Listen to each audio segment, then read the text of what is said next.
Great to have you back for another episode show. This is an update with my friend Lee on the podcast. Lee, I think, really hits it home for moms that are drinking. Falls probably more into the gray area drinking category of things. Not overly problematic on the outside, but internally, she realized alcohol was taking a lot from her life. It was great to catch up with her. I first had her on the podcast when she was just short of 1 year sober, not drinking. And when I caught up with her again on this episode, she's just over 2 years sober. So incredible. If you're a mom out there, if you got roped into the mommy wine culture or anything like that, this is a story that's for sure going to resonate with you. And Lee talks about some of the changes that she noticed and how life is today. Now let's get into it. Welcome back to another update episode, my friend Lee. How are you? I'm so well. Thanks for having me, Brad. It's really great to be back. Yeah, thank you so much. For anybody who maybe didn't catch the first time we met, and I can't even remember exactly when it was, but like things change fast in this world, it seems. But give us a little Cliff Notes version of the first episode, and then we'll get into what things have been like since. Sure. I went back and looked this morning. It was April of 2024.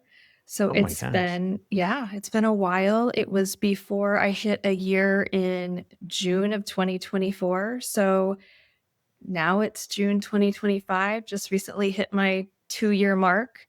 Was very uneventful compared to the first year. Well, I shouldn't say uneventful. My son graduated from high school on the day I hit my 2-year soberversary. So it was eventful in a totally different way. And I can't think of a better way to celebrate 2 years of sobriety than doing it on my son's graduation day and being completely present for that. I think in April of 2024, I was feeling pretty confident in my sobriety. At that point, it was the longest I had been sober, but there's no guarantees in sobriety. And because I had had some long stints with sobriety, I felt still very vulnerable. I say a lot that my Instagram account has really held me accountable. It provided a layer of accountability that I didn't realize I needed at the time. And looking back, I think I stayed sober many days, many hard days because of that. And so, What were things like for you towards the end of drinking? I mentioned desperate earlier, and I think that's really the best way to describe it. I've taken on some projects this summer in which I'm reorganizing cabinets, one cabinet at a time. And I came across a journal that I had kept and was looking at posts from back in May of 2023. Like I said, I quit drinking in June of 2023. Didn't know that would be forever at that point. I wasn't ready to say that. But I look at what I wrote, and I had an entry that I just wrote over and over. I will not drink today. I will not drink today. I will not drink today.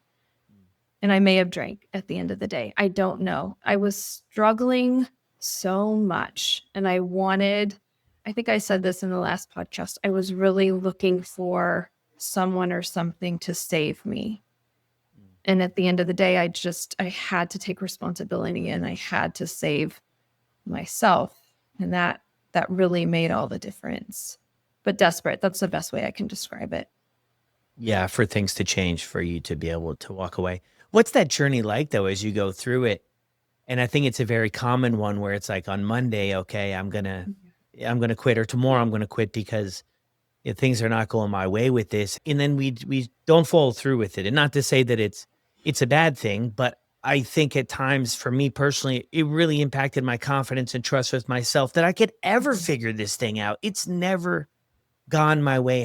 What was that like for you, and how were you able to work through that?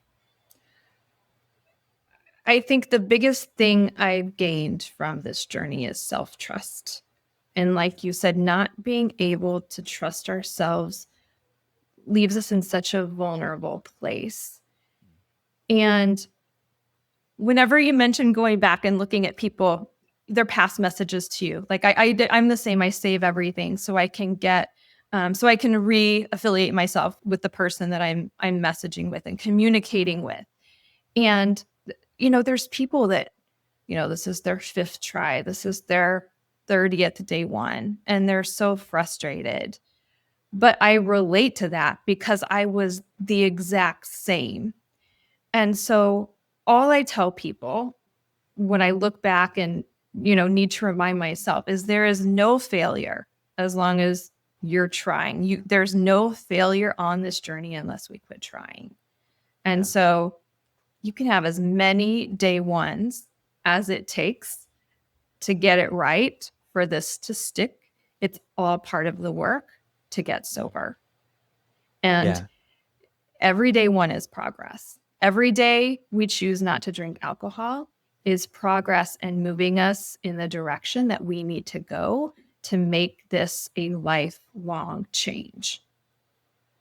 Yeah, exactly. And that's it. I'm so curious on that level of things too.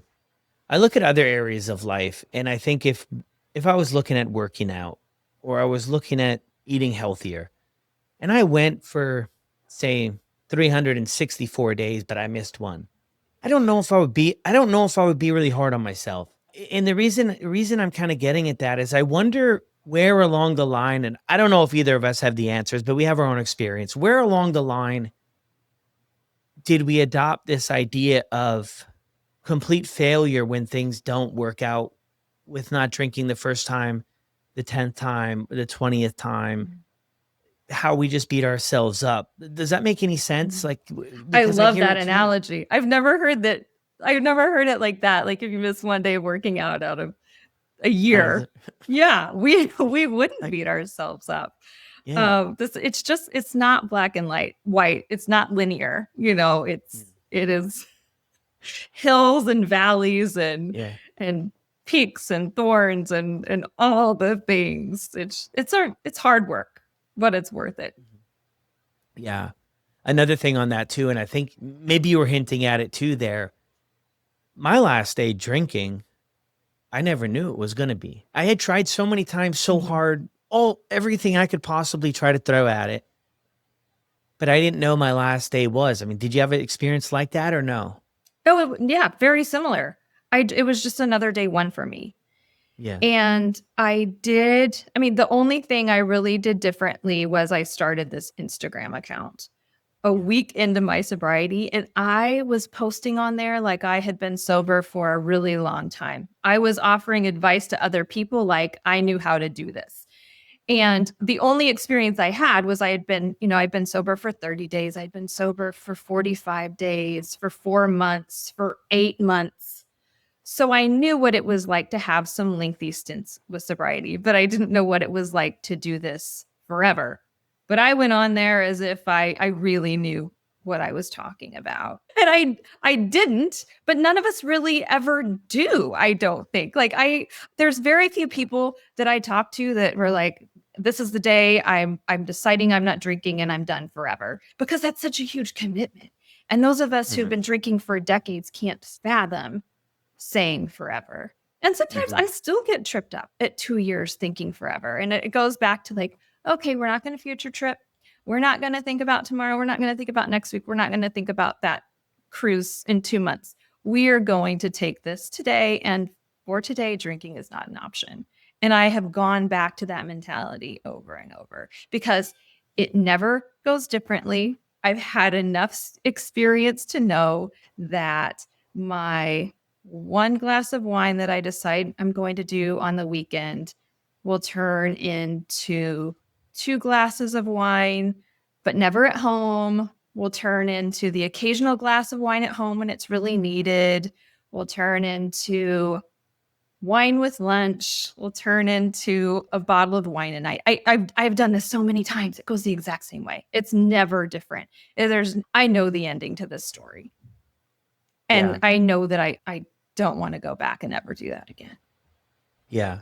And that's where I think the honesty is such an important part of it too, because I have that same thing and maybe a little bit of a different way, but that plays through my mind. If I'm like, oh yeah, everybody on the patio is having a really good time. It's summer, like the bottle's sweating. Oh my gosh. Like I remember those times, but I quickly remind myself too, that for one, not everybody's story is mine. Maybe that's some people's reality and it doesn't cause turmoil in their life. It always did mine. Maybe it didn't the first time, but eventually I will find my way back there. But the way I look at it is I was always looking to escape or my feelings or I was uncomfortable with something. Alcohol was my vehicle to do that with. Mhm. So even though it was like the alcohol was everybody's like, quit drinking and things will get better, but I still had that underlying uncomfortableness to my life. And alcohol was just kind of my vehicle to get away from that. So, and that will always be there. And I have to continuously work on this side of the journey to stay connected and, stay motivated and get, do the work and get the help and support that I need. And that has changed over the years.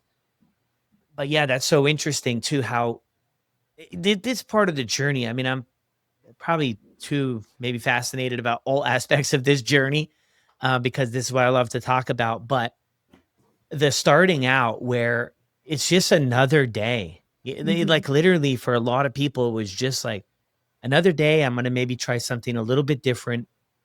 And things just seem to click. We get honest with where we're at and where this always leads us, and that we want to see what else is out there. We don't know really what that's going to look like, right, as we go through all of this. But I think getting started without all the answers can really help us out. And just like you said, you just put one day and another day.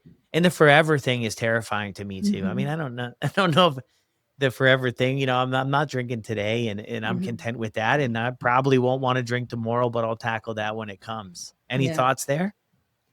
I concur with everything you said. And going back to what was different, I think I was exhausted. Being in that loop is exhausting. And I know you have younger kids. I have 3 teenagers. So my twins are 15, my senior is 18, almost 19. Well, I guess he's now a freshman in college, 18, almost 19. And my behavior, my when I drank, they knew I was drinking. And I couldn't, in good faith, talk to them about the risks of alcohol when I was participating in it daily and they were seeing the impact it was having on my life. So that was another thing. And thinking about it being another day one, I'd originally said whenever my oldest was going to start his freshman year in college, I took a long break and I thought, this is a really good time to stop drinking. I can say I went his entire high school career without drinking. I think it lasted 20 days, not that long. Turns out I quit when he was a sophomore, before his sophomore year. I quit before my twins must have been. So they would have been going into 8th grade. So now I'm going to have their entire high school career that I didn't drink. And I talk to so many women who have a lot of regret over their drinking and over, Mm, things their children saw and experienced. mm, And, that mom guilt that you hear about so often. And mhm, I'm sure there's a lot of dad guilt too with different things. But I just tell people, we can't change the past, but we can be better today than yesterday. And that's really what I strive to do, not only for them, but for myself. mm, Whether it's not drinking, whether it's how I handle the situation, whether it's being calmer in how I approach things. But every day we have a choice. And so the not drinking choice is easy for me at this point. I never thought it would be.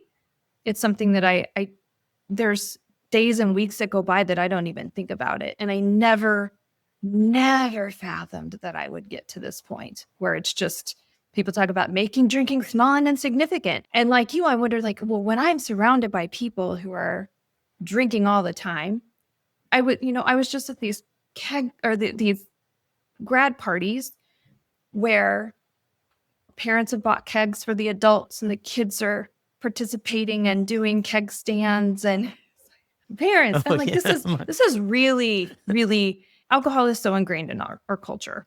And so I Yep. just didn't think that I could ever get myself out of that mentality that it was necessary and required to have fun and be participatory and all of Mm, those things. And it's pretty cool to not, to go and not, I just want my Diet Coke.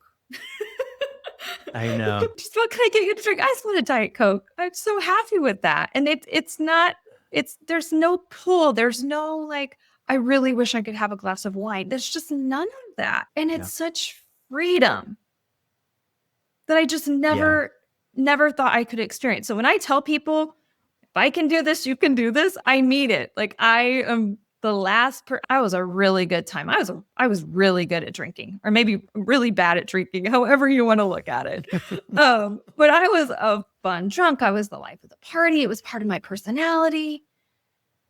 And so, separating from that, abandoning that I thought was necessary, that I was part of who I am, when really it was all just a mask.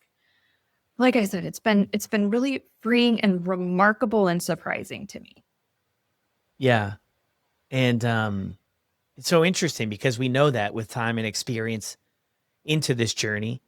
But sometimes when I was new, obviously people told me sort of how life could change, I mean, no guarantees, but how life could change. And it was so hard to believe. I'm like, you have to be, there's no way. But when you live it, you see it, and then you realize, so many areas of our lives do change.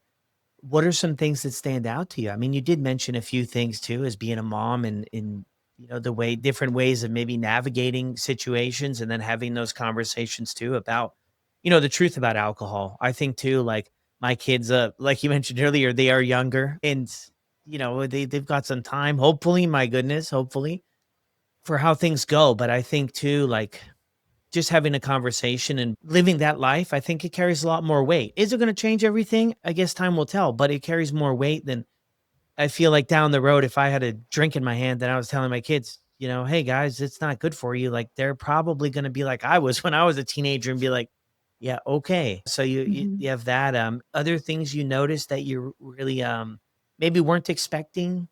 Oh gosh, I could talk for hours about this. I know we're limited on time.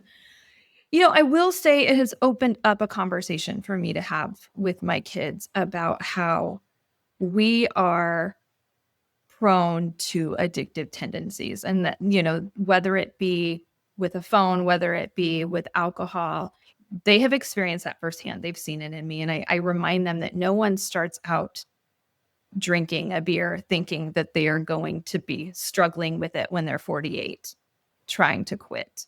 And so I appreciate the conversations that it's allowed me to have with my kids and opened up. Everything is easier sober. Everything.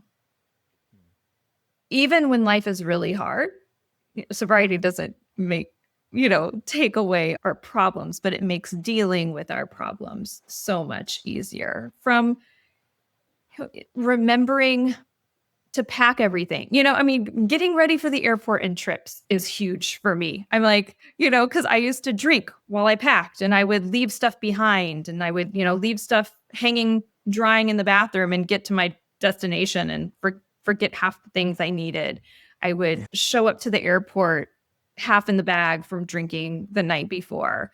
Sleep is incredible. It takes a little while. People are like, my sleep still hasn't improved. I'm like, we've conditioned our bodies to feel like, to be used to going to sleep with alcohol. And so that takes a while. Like, recalibrating our bodies and our circadian rhythms takes a while. But my goodness, like, sleep is incredible. And as I'm talking to all my other friends, who are going through perimenopause and menopause and struggling to sleep, the first thing I say is, for me, drinking has made all the difference in my sleep. I mean, I make to-do lists. I stick to them. It's all those things. It all goes back to that self-trust, trusting ourselves, and actually following through on what I say I'm going to follow through on. I don't have intentions for the night, and then I start drinking my wine, and they just go to the wayside, and I end up on the couch. Yeah, it's follow through. It's being a person of my word. It's just better. Life is just better. It's easier. It's predictable. When you go to bed, you're going to wake up and your life is going to be the same as you left it the night before.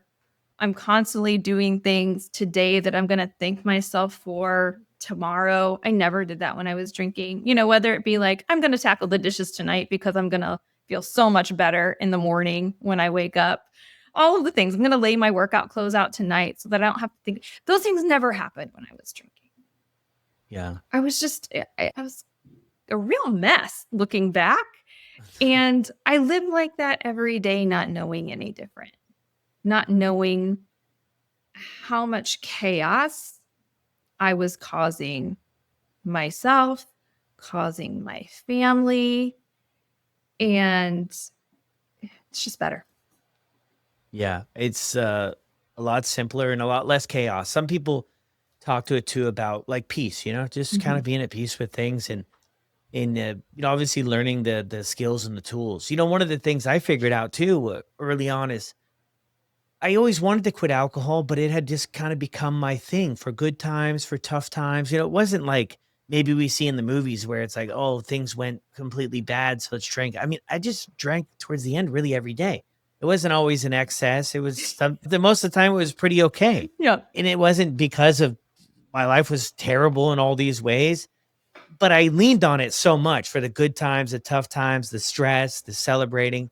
When I got sober, I realized I was really struggling to deal with those emotions because that's just what I had leaned on. It was just part of my life. So I was like, okay, it was that uncomfortable sort of middle ground of, okay, I know I don't want to drink, but it's kind of all I know. But I know I got to plug in and get help and support and talk about it and share with and connect with other people that have been through it so they can sort of help me. It was always nice to hear like, yeah, that was part of it for me too. And the sleep, you're right. The sleep is, I was meeting with my doctor the other day and he's going through his little checklist. He's like, how's your sleep? I was like a baby. He's like, explain that to me. I was like, I just don't even know. I mean, I just go to sleep and I wake up and, he's like, what are you comparing it to? I'm like, well, the days where I used to drink and my bed would be full of sweat. And my girlfriend at the time would be like, oh my gosh, did you go to the bathroom in the bed or something? I was like, I was just sweating and, like waking up at 2, 3 in the morning. Where I'm like, compared to that, it's, lights out. Right. What about relationships? I mean, how have relationships been? Cause I know for people getting started, it can be tough to navigate, right? Because you might have your other friends where it's kind of, some people share this, right? They realize after some time, a lot of their relationships, it's kind of like, we kind of only have drinking in common, and then maybe try to find new ones. And you mentioned meeting people from Instagram. Like, what has that category of things been like for you? It has definitely been, it's different for sure. My true friends, my close friends before I stopped drinking are still my closest friends now. I got really honest with them. And, in the beginning, it's he's taking a break from alcohol. When should I call you again? Type situation. How many days are we talking about? Are you still not drinking? All of that. Yeah. But once I really got honest about this is negatively impacting my life, I'm better when I don't drink. They were definitely more understanding and more supportive. One of my closest friends sent me this amazing care package right around my 2-year soberversary Wow. with all of these self-care things. And she said, I don't know if that was appropriate. And I said, you acknowledge something so huge in my life. It's always appropriate. Yeah. Thank you. Thank you. There definitely have been friendships that have fallen on the periphery that were centered around alcohol. I have no interest in, when I'm done with dinner, after we've had dinner, I have no interest in sitting around the table for 2 hours and listening to drunk talk because that's just not where I am in my life. I enjoy conversation, I enjoy good food, and then I'm ready to go. I always drive myself places so that I can leave when I'm ready to leave. In terms of my family, it took my boys a while to trust me, to trust that I was done drinking because they had seen me take so many breaks and go back to alcohol. Even at 8 months sober, I was getting ready for an event and one of my twins said, are you going to drink tonight? I thought, gosh, even at 8 months sober, he doesn't trust me not to drink. But they don't question it anymore. They don't ask about it. It's just mom doesn't drink. It's just part of Cool. who I am. So, yeah, relationships have gotten better. My husband has been incredibly supportive. For the longest time, I may have talked about this during the first podcast, for the longest time, he didn't understand that alcohol was problematic for me in the way that it was. Part of that was I wasn't honest with him about it. Secondly, he's never struggled with alcohol. The man can have a drink or 5 drinks. He's fine the next day. He doesn't think about it. I was always the pusher in my house, opening wine. I think half the time he participated just to save me from myself. But his drinking's cut back significantly since I don't drink. Looking back, it was always me. I was always the one. Finally, toward the end, I got honest with him too. And we were in a situation at which we had gone to dinner. There were a lot of moments, but I think one of the moments was we had gone to dinner at another family's house. I was on a really early flight. Excuses. I'm making excuses for myself and my behavior. Basically, we had dinner. We were all sitting around, had multiple rounds of drinks, and I fell asleep at the table. And he woke me up. We need to go. And so the next morning he was asking, did you have a lot more to drink than everybody else? Or what do you think happened last night? And I said, I was tired. I was on an early flight. And he said, I don't think you drink like other people. Like, ding, ding, ding. Yeah. Yeah. I don't. And did you tell him at that time that I had taken several breaks at that time, but he was always under the mindset, just drink, have a drink when I drink. Like when I have a drink, have a drink. I keep things under control. I'll help you. But it was, I could never drink that way. That's never, it just, moderation was not in my deck of cards. Yeah. And I could do it sometimes. Yeah. There were times that I could just go out and have a drink. I'd go out and have a couple drinks. I'm fixed. I'm cured. I can do the moderation thing. And then I would get stupid blackout drunk the next weekend. I'm like, oh, okay, maybe I don't have it figured out. None for me has always been easier than one because it was rarely just one. Yeah. I wanted the whole bottle of wine. I never wanted a glass. What's the point of a glass of wine? I wanted the whole bottle of wine. Yeah, it doesn't. Yeah, one glass or one of it. Yeah, one of anything doesn't make any sense. One slice of pizza. Come on. No way. It is really interesting that you mentioned that too, because I hear that a lot and I can relate to it, that it is so much easier to not have any. Like my problem becomes when I drink alcohol, but if I don't do that, like I'm usually in a pretty good spot. I mean, obviously there are challenges. And like you mentioned earlier, just because we get sober, it's not like this dome is put over our head in life's challenges or we're just immune to them. That doesn't happen. But as long as I don't drink alcohol, I'm like, man, every day, even though there has been tough things to happen and to come up, I'm like, every day is like just a lot better than how things were before, and feeling things. And I feel like I'm able to work through things a lot faster. When I was drinking, I would never actually work on stuff. So if something came up, it could be 2 months later and I would be in the same place with it, as opposed to now where you can feel it, process it, communicate, talk, ask for help, do all of these things we kind of learn as we go through the process and make sense of things. Before I never made sense of anything. It just was always there. And I look back at it and I'm like, man, I was in one way or another the same person for like 5 years, same person. And now things change by the day. I think, like you said, you hit the nail on the head. Whenever we stopped drinking, we had to find other coping mechanisms. So I think we're able to work through things faster because we have found other ways to cope. It was whenever I was cooking, and that's when I would always have a glass of wine. I tell people what I did was I would remove myself from the situation in the beginning when it was so hard when I was cooking, and habitually is when I would pour my glass of wine. So I would go outside, I would walk around the block. If the weather was bad, I would go downstairs, I would walk on the treadmill. And I do that now when the world just feels like too much or a situation feels overwhelming to me. It's like, I'll go take a walk around the block. I will breathe in some fresh air. I know I will feel better when I come back. Or I will start a Netflix series. I'll go take a bath. I'll read a chapter in my book. All of these things that I did to cope when I quit drinking are now my life coping skills. And so in the beginning, it's just so we don't drink.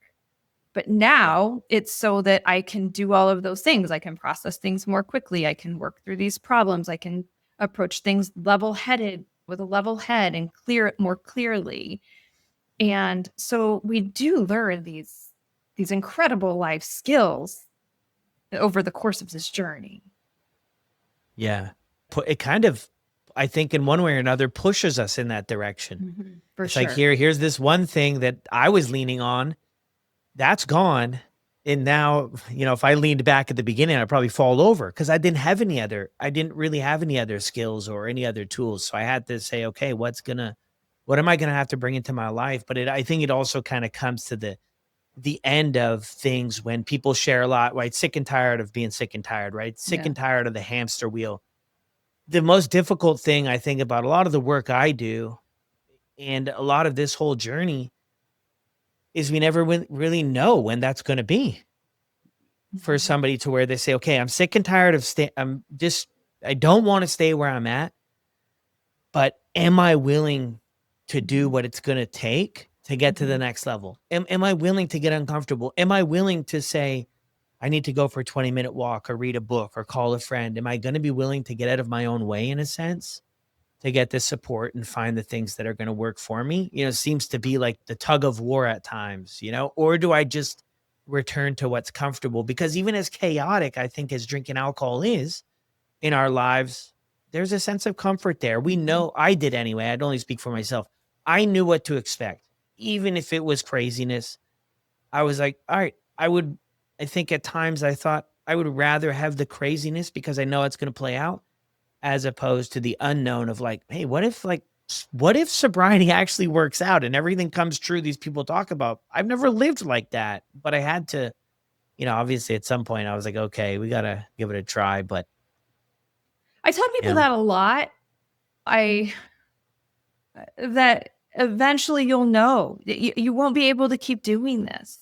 And that's the point I got to. I couldn't do it. I could not wake up another day stuck in the same cycle of shame and regret and just feeling horribly about myself and feeling horribly physically.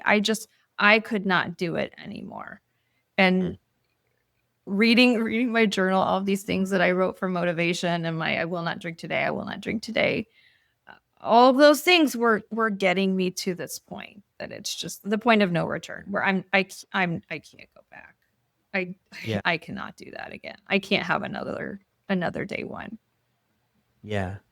Well, great job with everything. Thank you. You too. You too. As I tell you now, we're doing it. We're doing this really huge thing. And it's incredible. And more people are choosing to do it.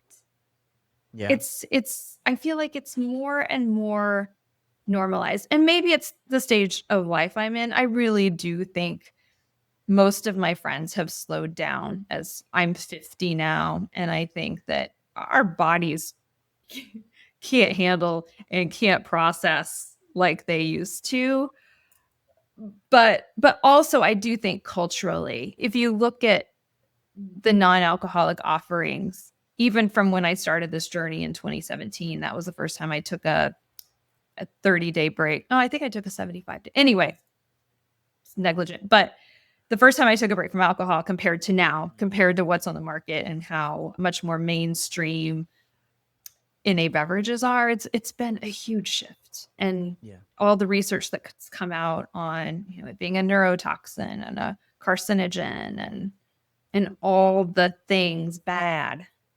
Yeah. All the stuff that when we had our first one, we had no idea about, and probably for a long time didn't, right? They didn't want that stuff to get out. I'm just thinking for anybody out there who might be struggling that can relate to, your story of being a mom and, things not being where you wanted to be, I think is fairly safe to say. And maybe a nudge that there was more to offer for your life, for the world. And before that too, you mentioned the other thing about, starting in 2017, right? and then your most recent journey. And I think what you said there was great because every time you tried, every time you did something different, it was compounding maybe in a sense, right? Of Mhm. like getting to where you were all in on the decision at that point too. And that's why I think it's so important for us to keep going. But anybody out there who might be struggling, that can relate to your story, what do you say to somebody? You'll never regret not drinking, whether it's for a day or for a week or for the rest of your life. You'll never wake up and regret not drinking. And I think that as we go forward in this journey, as we have multiple day ones, some, tens of day ones, for me, getting started doing another day one, getting the motivation to do that day one seemed to get harder as time went on because it's like, oh, here we go again. But once I started, it was easier. It's like my brain's like, oh, you know how to be sober, Lee. You know how to do this. This isn't as hard as you thought it would be. And your body does kind of, we have created new neural pathways all those times that we choose not to drink. And our brain can go back to that and be like, oh, I remember how this Mm. works. I remember these other coping mechanisms you've showed me in the past. And so every day one is a little workout for our brains. We're retraining our brains along the way. And that's incredible. Like the neuroplasticity, and I love getting into the science aspect of it. But it's all part of the work. So I tell everybody every day one is part of the work, and you'll never regret not drinking. And when you're ready, just declare drinking is not an option and mean it. Mean it in your bones, no matter what comes your way.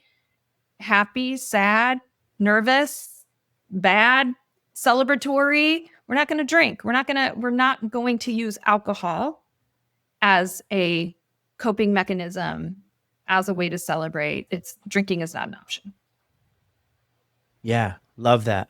Love all that stuff. It's part of the process and Yeah, it's different for a lot of people. There's a lot of different, ways to get to where people for got with sure. things and it's just kind of sticking with it. That's why I tell people because people message and I had 20 days or I had 6 Mhm. months and I drank again. You get the vibe, right? They're down and out on themselves. They're beating themselves up. I mean, and I get it. It's disappointing. It can be disappointing to the individual. Like I'm not disappointed in them, but for them, they could say, you know what, here I go again. But I look at it as you have two options.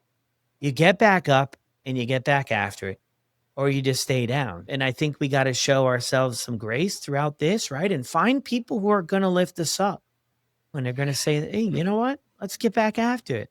Keep Yeah, going. I think, and you probably get this too. I think it's really fascinating to me when people message me and apologize to me because they've gone back to alcohol. I didn't want to tell you this. I'm gone back to drinking. I'm sorry. It's like, why are you're sorry to me for you drinking? Like, I get it. Like, if anything, I can commiserate and empathize with you. There, you don't owe me any apology. I don't care if you Mhm. were started drinking again after a week or after a year. Like, all I say is, I get it. I'm here to support you. How can I help? And I think that's what people need in these situations. Yeah. You and me, we're not going to beat people up over this, right? Because we've No. been through it. We know exactly what they're going through. It's like you said, how can I uplift you? How can I support you?